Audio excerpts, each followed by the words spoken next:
So Michaela can't make it today, so I'm just hopping on to do the intros and take the questions and stuff at the end. So I'm Helen Chorley. I'm founder of Property Sisters, and I've been a judge for Women in Construction Awards since the beginning. This year, male ally category, which was really interesting to judge. So we'll just do quick intros and then we'll hand over. We have Simi today, who is the MD of Smart Workplaces, and she's going to be talking to us about breaking barriers and learning lessons, which, yes, that will be fascinating. I think we've got lots to learn from her. So, Lucy, you were first here. Do you want to kick off and give us a little intro about yourself?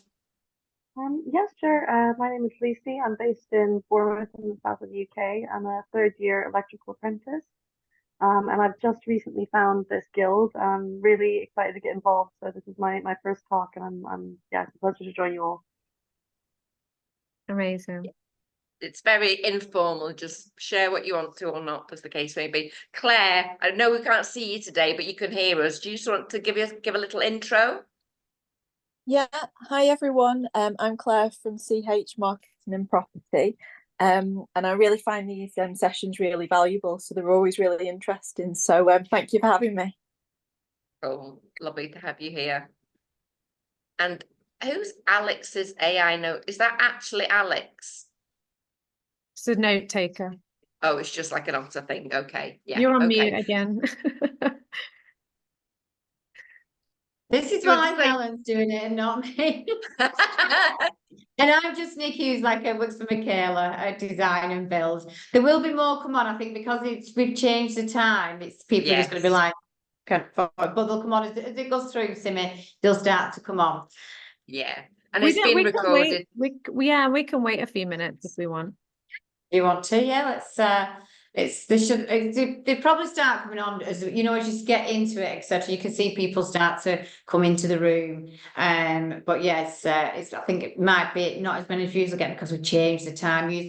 I know somebody this morning rang and said, "Oh, where's the meeting?" Because it's usually 9:30, isn't it? Because we couldn't make that. It's 1 o'clock. So, but no, I know Claire Parkinson was on this morning waiting for us. Oh, bless. Yeah.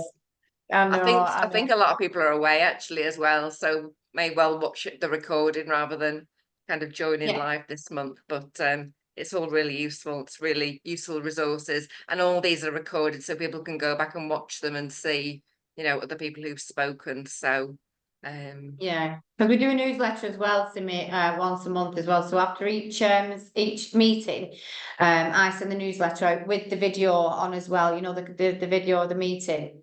So, right.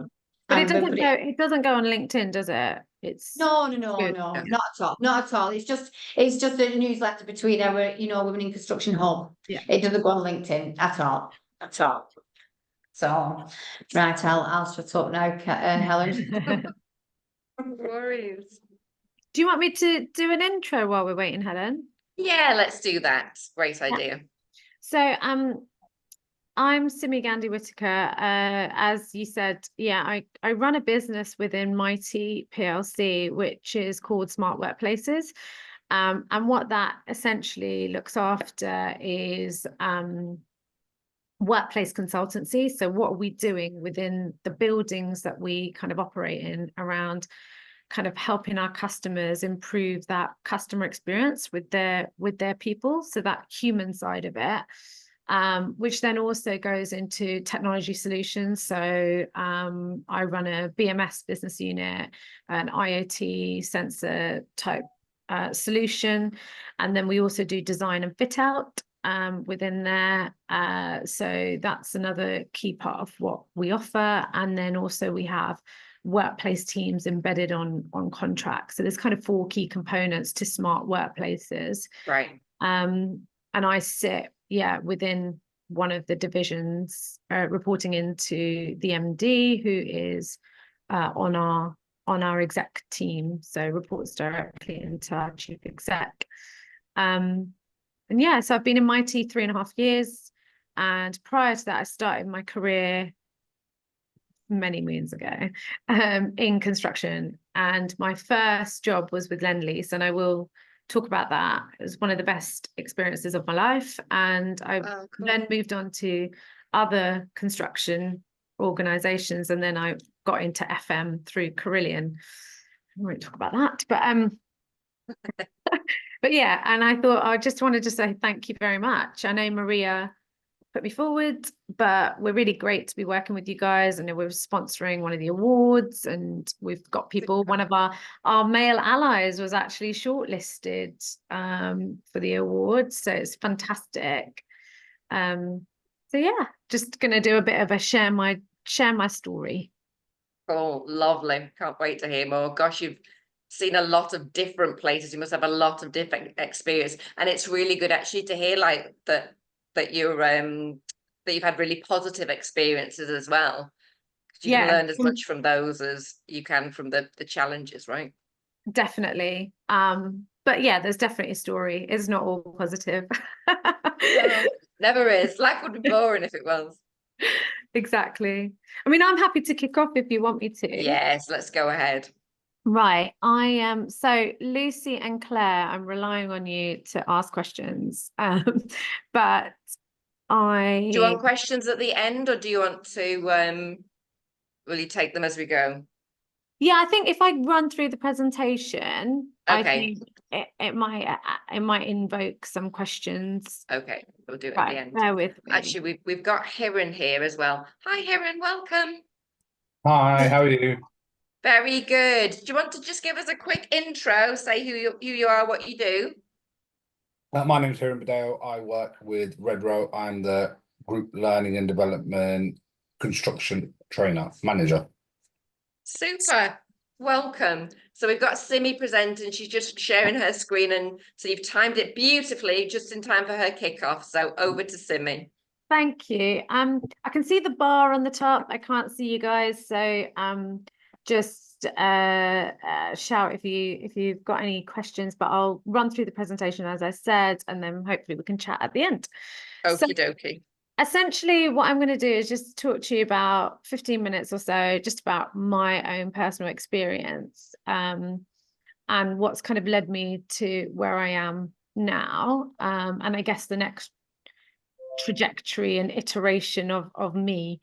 So what I've done is I've tried to do it in a bit of a summary of, you know, what's made me who I am, and you know, what kind of experiences have I had. So I've done it in a bit of a timeline to keep it really simple. Oh, sorry, wrong way. I've also talked about some of the lessons that I've learned. So you can see there is poignant moments in my career, and then how I'm becoming my future self along this journey. And then what are the other things that have helped me along the way. So if I just start with, you know, my fresh-faced Simi, which isn't right now, but that is way back in 2002 when I left university, and I rang up the agency that I'd done some Easter work with that final year with Bovis Lend-Lease at the time. And I just said, look, I'm skint and I need a job. And that was on Friday. And on the Monday, I started as they called it back then, a secretary, on working for the core team that were essentially we were upgrading all of the job centres around the country. So, you know, all the job centre pluses, that was the team that I worked for. So it's a DWP £2.2 billion project. We were based in Wembley Park, and I rocked up to site 21 years old with 13 blokes and didn't have a clue what I was doing. So that was me. And I also that year, so that was in the July, and in the January that year, I also lost my father suddenly. And I'm the youngest of four. So it was almost, I'd say that was the biggest sort of biggest challenge and the start, I guess, of my journey to who I am today. So that was a massive shock to us as a family. It kind of really changed all of us, and yeah, it changed me. But I went into this job and I absolutely loved it. I didn't have a clue what I was doing, but I learned a lot. And over time, because I was a graduate, I started shadowing a lot of the people. So I shadowed the planners. I realized that's really boring. I didn't enjoy that at all. I shadowed the PMs, absolutely loved that. I was like, this is a cushy number. I used to go out to all the regional events, and I used to sort of took myself out of my comfort zone. And so even things like I'd organize regional events, but I'd ask my boss if I could talk at them. So for example, even just around saying what the day was going to be about. So talking about the running order, talking about, you know, the basic housekeeping rules, being a point of contact. It just built up my confidence to public speak, I suppose, because there was a lot of people in the room. So that was fantastic.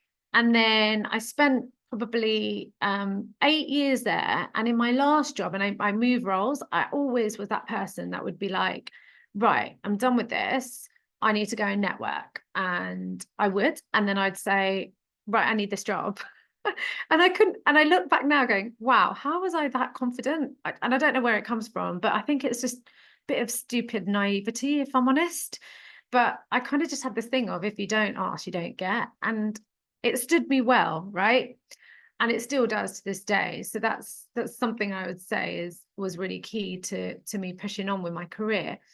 In my last job, I was based in the Northwest, and we were working in Burnley, which was on PFI schools, building schools for future project.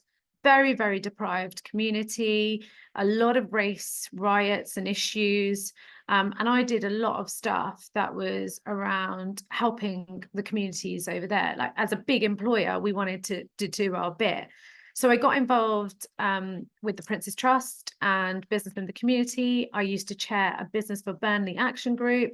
And again, I think, gosh, like little old me, I'm sitting around the table chairing this group with M&S, Airbus, Warburton's, Asda, you know, just giving it the big I am. And it was amazing. And as a result of that, I got to meet Prince Charles, back then, HRH, Prince of Wales, as he was, and present to him about some of the great work that we've tried to do with people.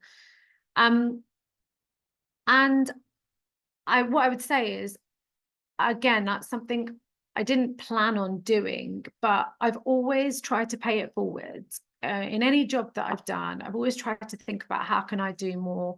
Like, I'm very privileged to get all these experiences. What can I do? You know, whether it's mentoring people, mentoring particularly women and young girls. I was mentoring 16-year-olds at the time. So I loved that. But you can see there the bitter end. I met Prince Charles, but I also had a boss, and I've even outed him, really. So I hope no one knows him or Googles him, because I have called him by name here. And yeah, he was my first experience after working in a company for 8 years of a really bad leader. And actually, in all honesty, my very first experience of bullying and chauvinism. He wasn't very nice, and he kind of knocked a lot of confidence out of me. And prior to that, I wasn't like that. And so that was the first time. And so you can see there, my lesson 1 is the forming, and I've related it to, you know, some theories, but forming. So what I really realized was, don't take it personally, but be prepared. Be prepared for bad bosses. So those of you that are listening to this, that are in your early stages of your career, there are a lot of people, and I'm really trying to be good and not swear on this call, by the way. But there are a lot of people that just don't care. Just don't take it personally. So from then, I got the opportunity to go and work for Carillion. Anyone heard of Carillion? Those of you that know of Carillion who, right? But that was also really interesting, because it was, you know, those of you that have been in a really good relationship, but you knew you needed to get out of it, and then you start another one, which was mine with Carillion. But in the first week, I was kind of like, yeah, I'm not sure I've made the right decision here. I'm not sure this is good for me, but you stick at it because you think you're going to be that person that changes things. Yeah, I stuck at it for 2.5 years. And that was my first experience of working in facilities management. And I, like I said, it was entering a bad relationship. There were so many experiences that I can talk to you about, like, for example, where my male colleagues received bonuses whilst I didn't, even though we were doing the exact same jobs, we were working on the same projects, to being put on consultation. Hundreds of us were, but it was the way it was all done, to actually having a female head of learning and development say to me that if I ever wanted to be an MD, look around the room. These are the kind of words, I'm paraphrasing, but this is literally the kind of thing she said. She said, look around you, look at the other women in senior positions. Do they have children? Blah, blah, blah, no. Blah, blah, blah, no. And I kind of walked out of that room thinking, whoa, this is a lot to take in. But by the way, look at me now. And I am an MD of business and I do have a child. So don't listen.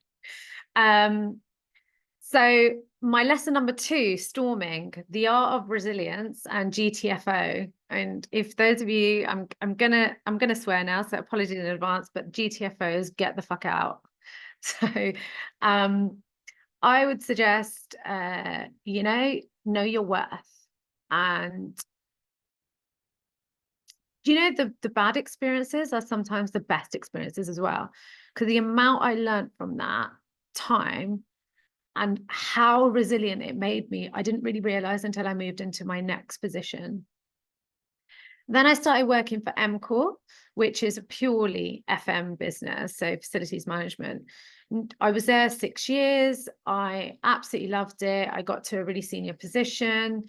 However, one of the things that I'm really proud to say is when I first joined, 6 weeks into my role, I had a meeting with the chief exec, and it was a kind of like, how's it going type session.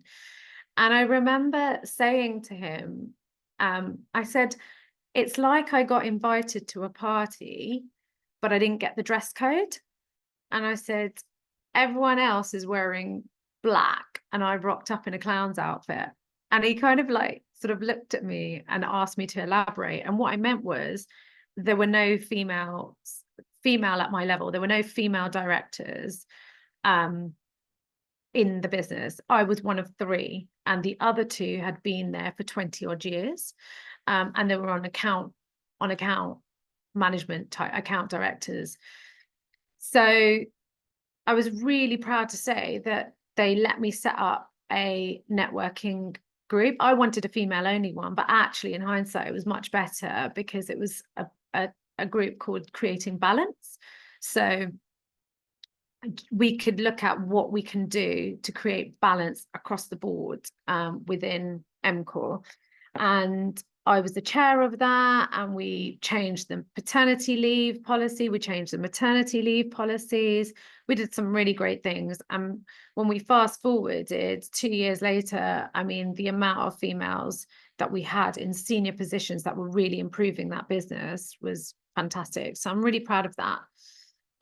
But during that time, I also had 3 rounds of IVF, and I was in a sales role. So I was pretty senior as a sales director.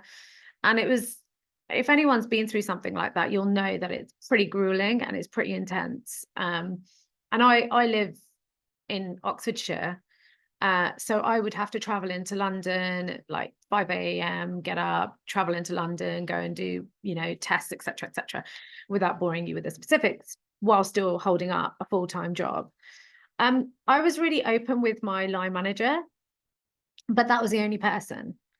Because at that time, even though it was very common to have IVF, a lot of women I know were having it in senior positions as well. But we didn't really have the courage to talk about it. I'd like to think now that fast forward, it's so open. And that's why I talk about it very candidly, because we're all human, right? We're all people that have experiences outside of work, which is what make us who we are. So I would say be open with your people and know your people. But it was such a great company, and it was all about collaboration. So my lesson number 3 under norming is keep the faith.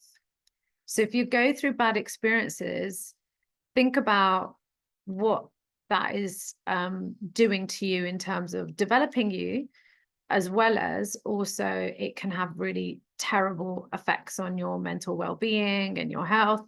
So the balance is really important, but keep the faith, because there's always going to be something there.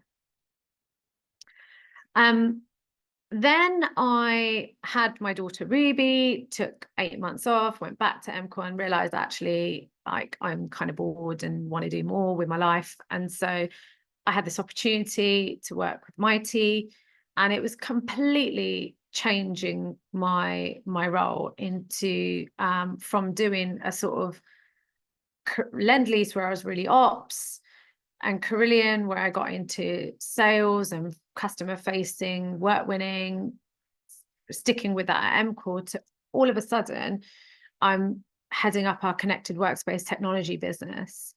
So it was amazing, and I was brought in to kind of really grow this really cool part of Mitie. And the way that it was badged to me was, look, it's really low revenue, it's really tiny part, but really high visibility. You know, it's the thing that differentiates Mitie when we bid for work, blah blah blah. And I really grasped it. And I'm a learner. Like, I did a German and business degree, by the way. I fell into construction, fell into FM, and I just learned. So now I classify myself as a woman in tech, and I just learn. I spent a lot of time getting under the detail of things, and being that really annoying person that would just keep asking why. And there is a theory around it. It's called the 5 whys, basically. And if you ask it enough, you really get to the core answer. So just be curious, right? But essentially, after 12 months, I got promoted to running the whole business unit. And that was fantastic. But I also I was shocked, because entering such it's a FTSE 250 business, and I'm pretty senior in that business unit. I'm on the sort of the top leadership team. It's quite scary how much how much goes on, and I'm trying to pick my words around this really, but it's frightening that the more senior you get, the less equal it is. And I know the stats, and I know it's really obvious, right? And I'm not talking just simply from a visibility.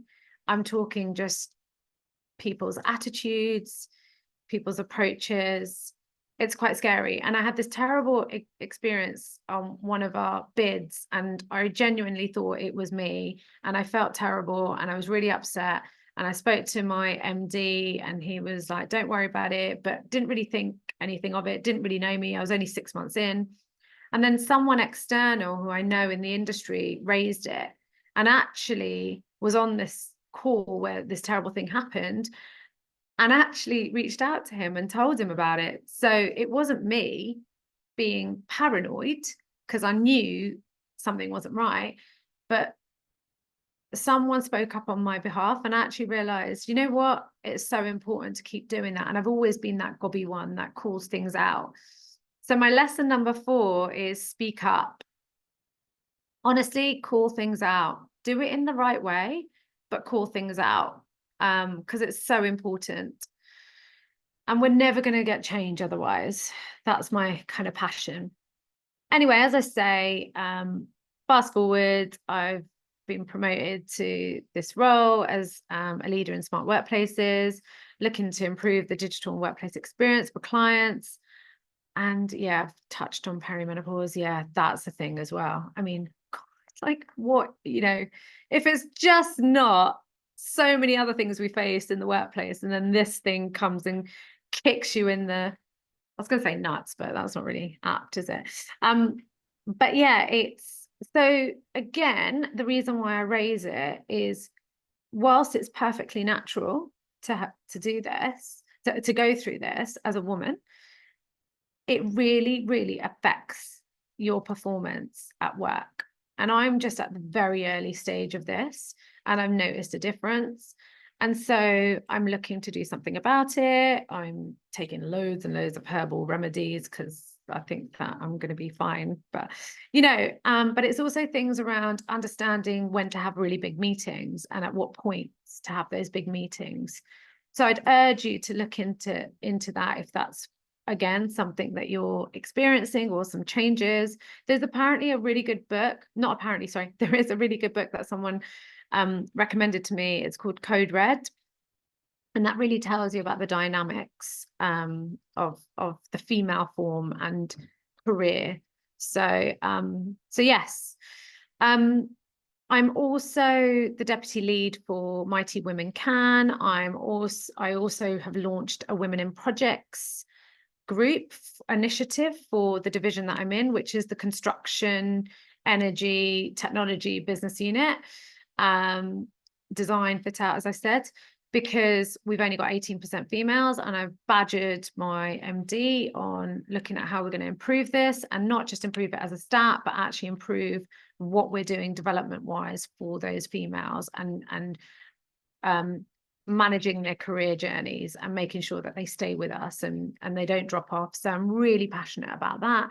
And I'm also on a level 7 exec leadership course, which thankfully finishes in, well, I say in October, it feels like ages away, which still is, but I'm trying to not think about that, but it finishes soon-ish.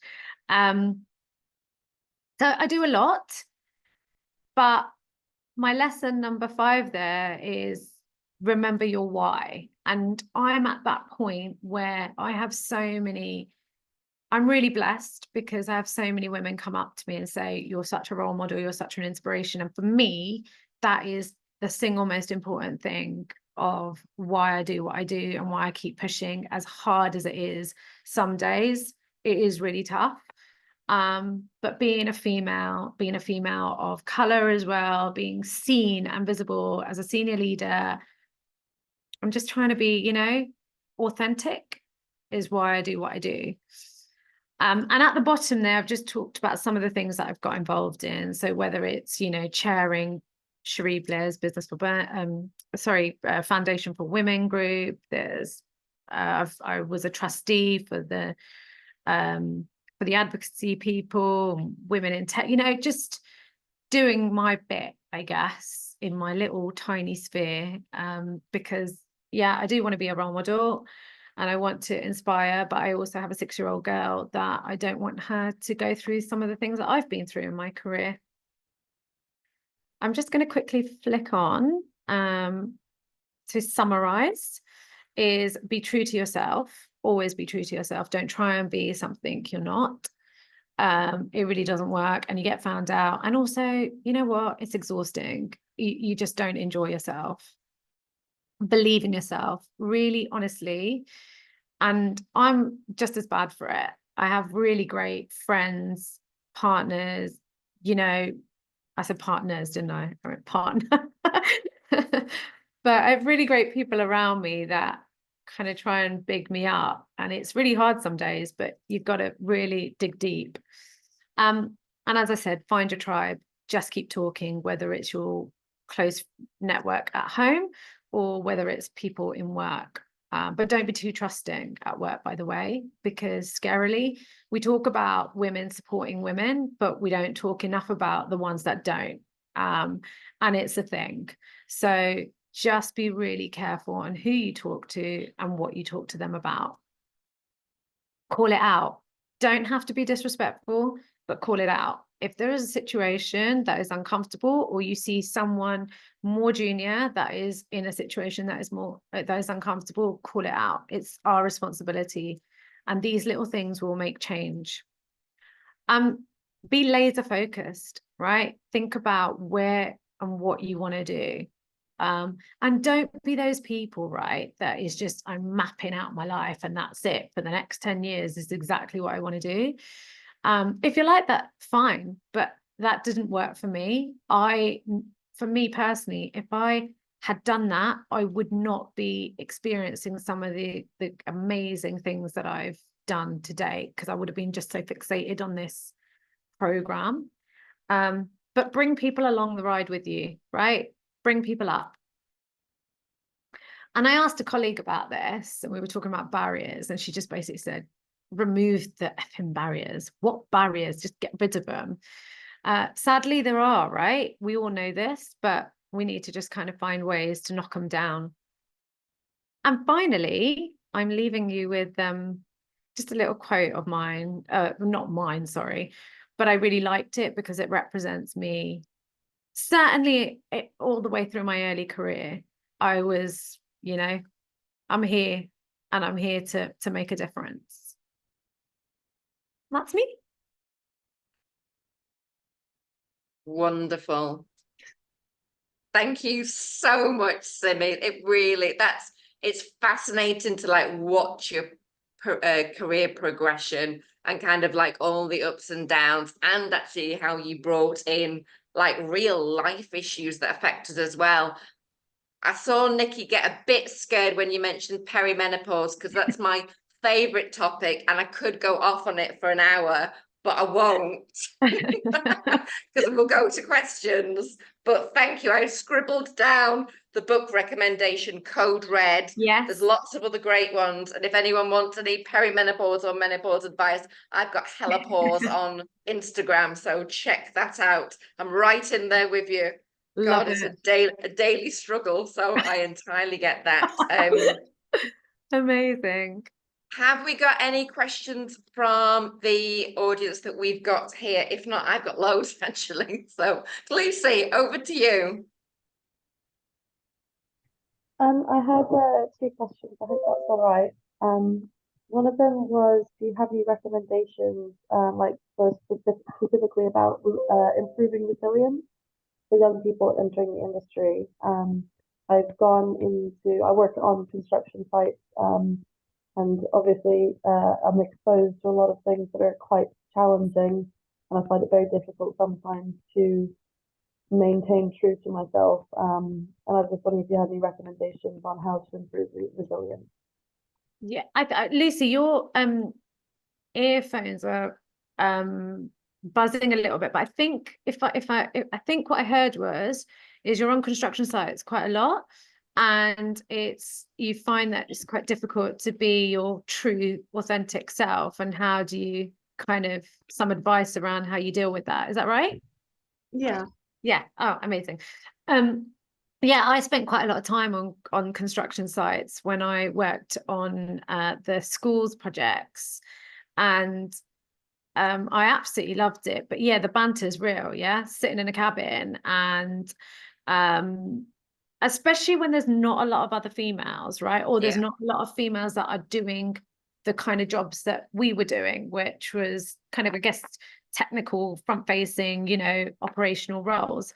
What I always say, and we get this as well, I had this question recently by a young lady who works in security, actually. So she's on the front line, and she's also around a lot of security guards, security teams. And I said, you know, look, banter is banter. We've got to also get to a point where we don't take ourselves too seriously, right? We've got to have a laugh. But what I loved about construction is you could give as good as you could get, and you could have the banter. And then the minute that you started doing that, I found I gained respect from people. And that still happens to this day, where people kind of think, okay, and they might not show it straight away, right? But I know internally they're thinking, oh, she's standing up for herself here by, you know, making a case for whatever it is. There's a fine line, right? Because what you don't want to do is become badged as that person that's always whinging, or, you know, kind of not being able to take a joke and all this. And unfortunately, that's what will happen. But if something is really serious and it really, really upsets you and it bothers you, you call it out, Lucy. It doesn't matter, right? That is your responsibility. But everything else, just be credible in your job. That's the biggest thing for me, is be credible, and your job should speak for itself. And that's the only way I got through it. I don't know if that helps. Yeah, in some ways, I do. I'm a big fan of banter. I actually love that about the construction industry. It's Yeah. one of the things that I really enjoy about my job. But it's more along the lines of like when people start getting really aggressive about trans, and things like that. And it's not banter at that point. It's genuinely just like aggressive and an outlet for people to be aggressive.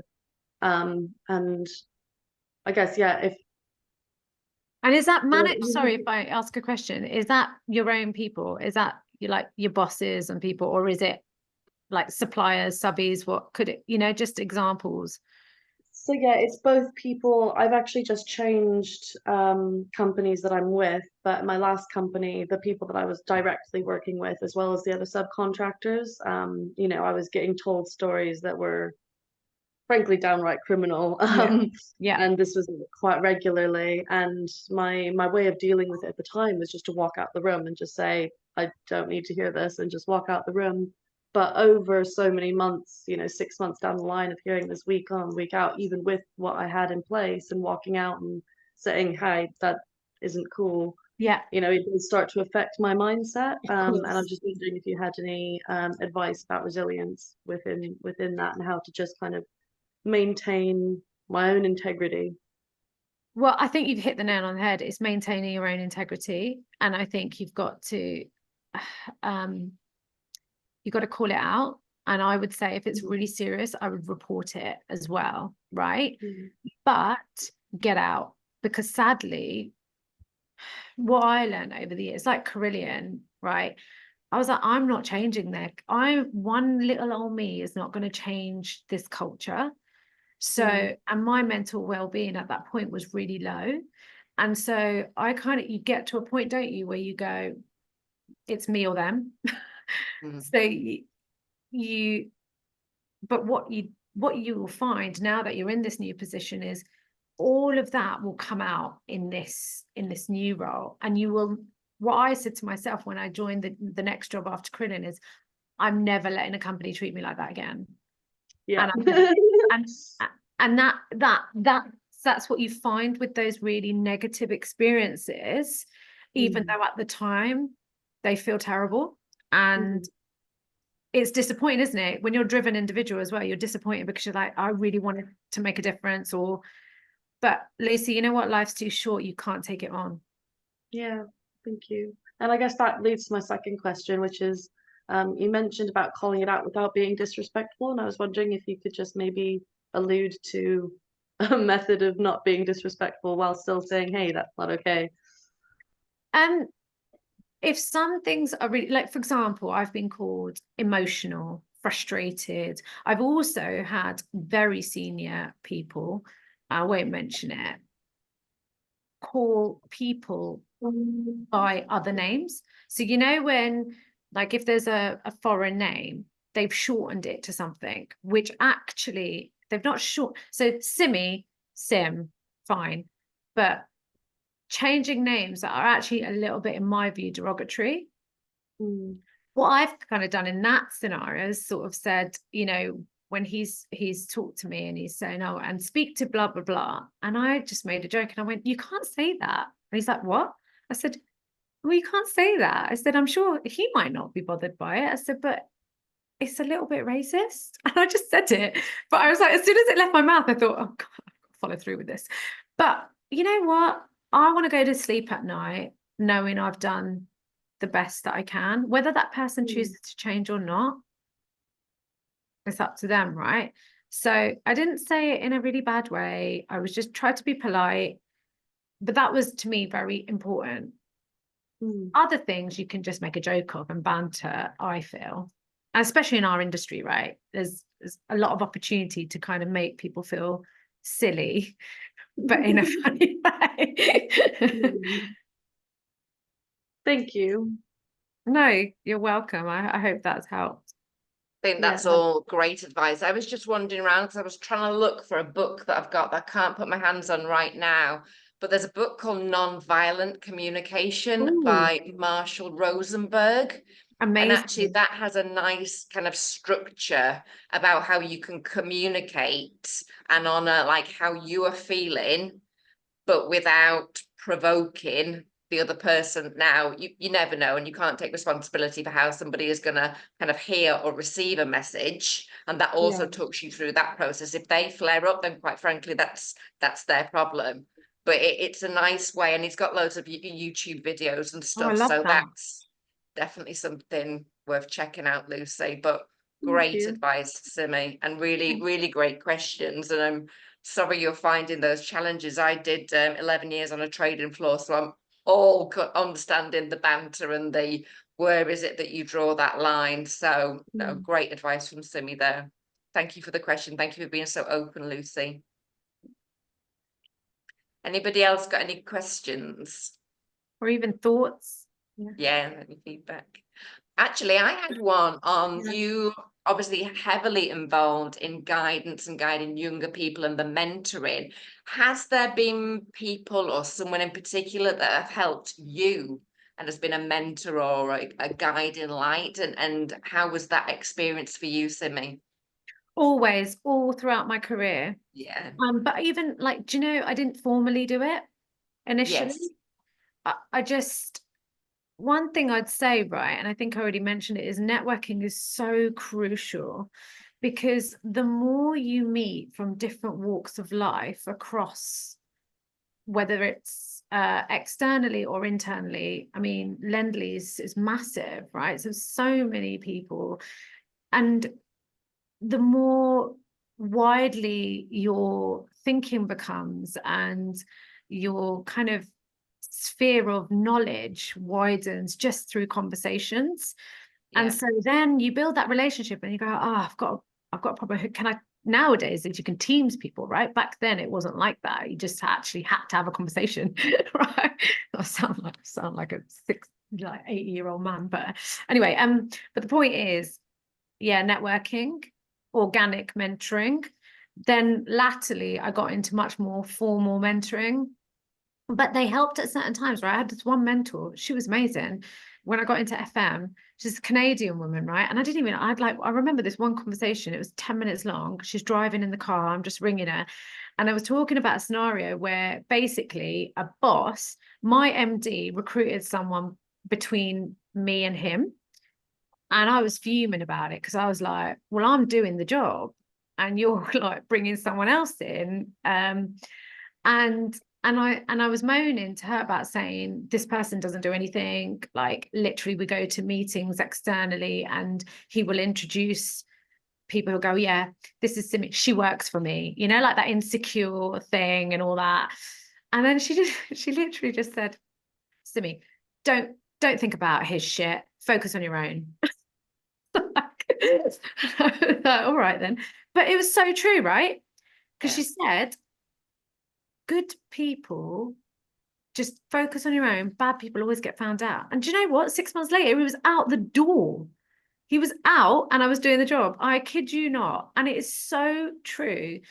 Just focus on you and focus on what's right for you and your career, and those bits of snippets of advice. They don't have to be long, lengthy monthly meetings in a formal. It could just be a 5-minute chat here or there, but just be selfish and use those conversations to help you and guide you. But don't worry about other people.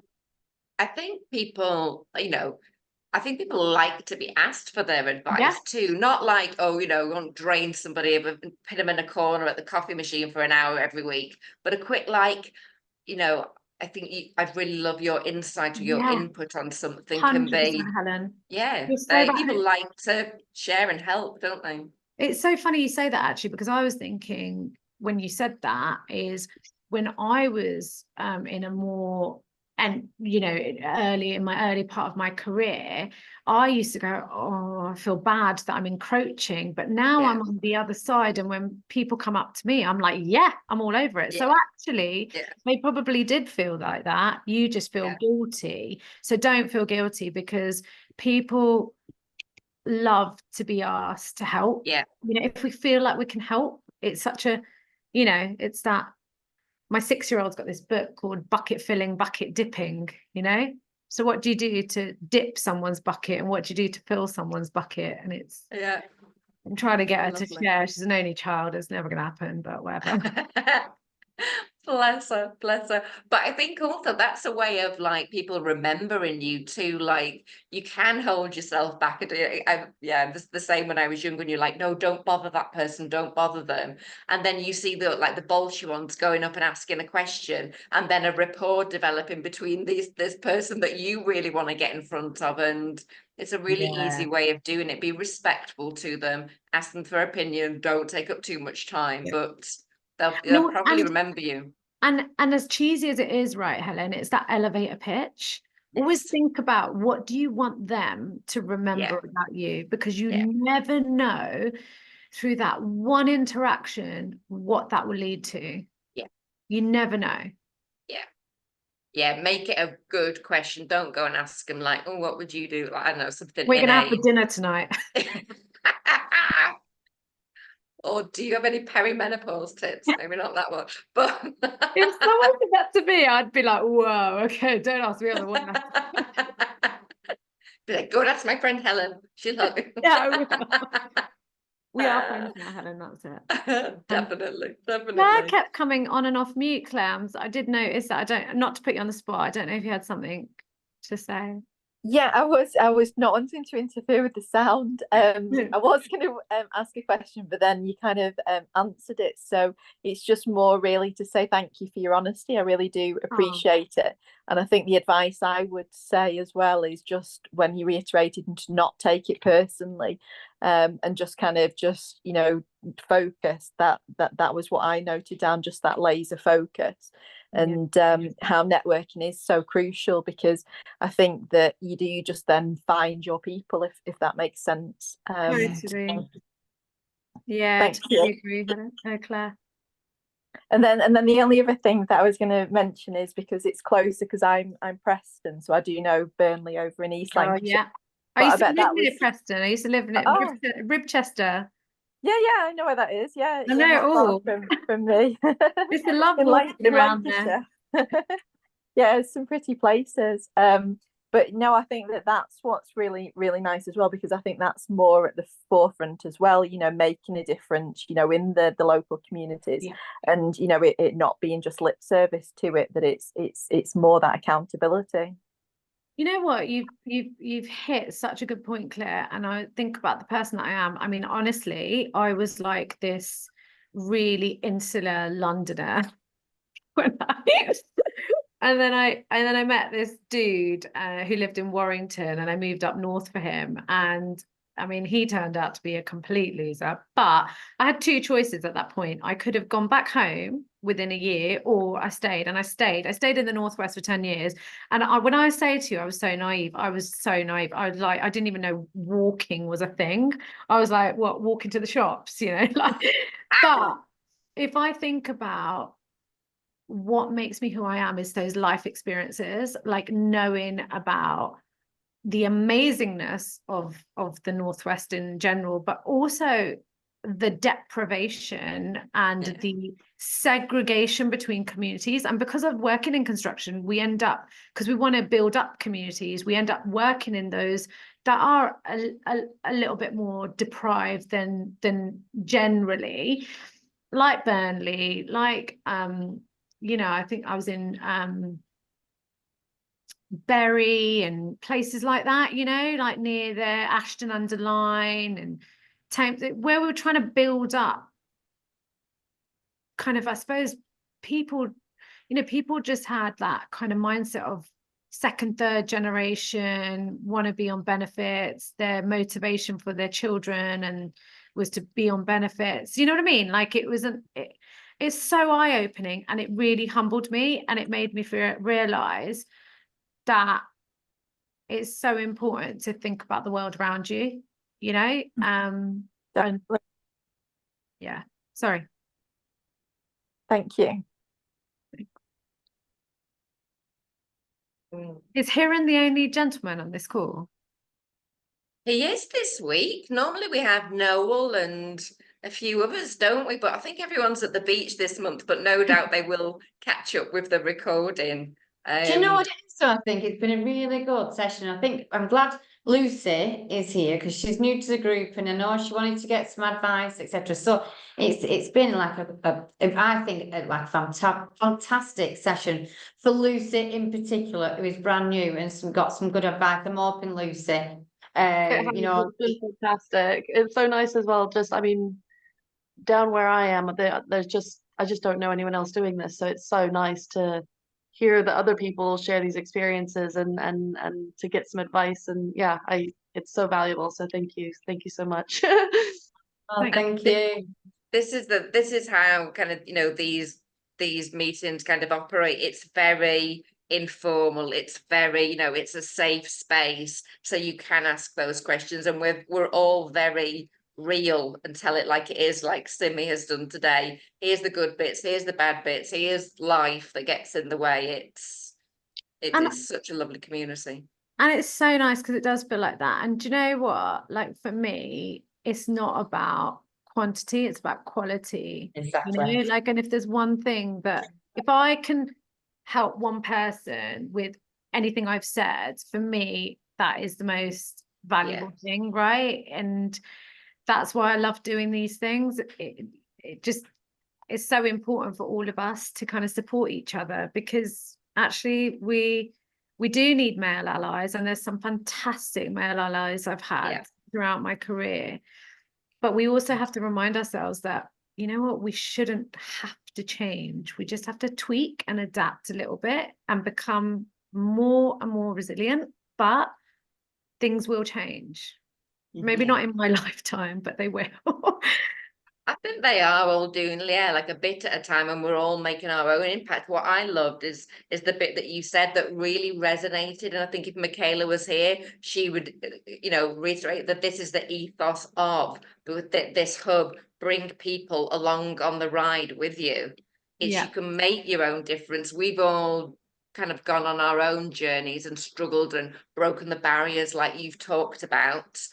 But actually we did that a lot, you know. Yes, we've had mentors and help on the way, but we did it a lot by ourselves.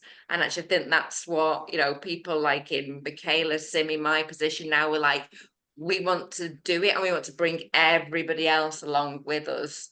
And I think that's the lovely change that I'm seeing, and I just love that that's really the ethos of this whole group. Yeah. Well, thank you so much for having me. Thank you. It's been brilliant. It's been absolutely fascinating. It really has. It really has. Thank you so much. And we'll see you next time, Lucy. You're definitely coming along next time. Love and it. Claire and Hiran. Oh, but thank you so much, Simi. You've No been amazing. problem. So nice to meet you all. Have a great day. Take care. Bye. Thank you. Have a lovely day. Bye. Bye. Next time. Bye.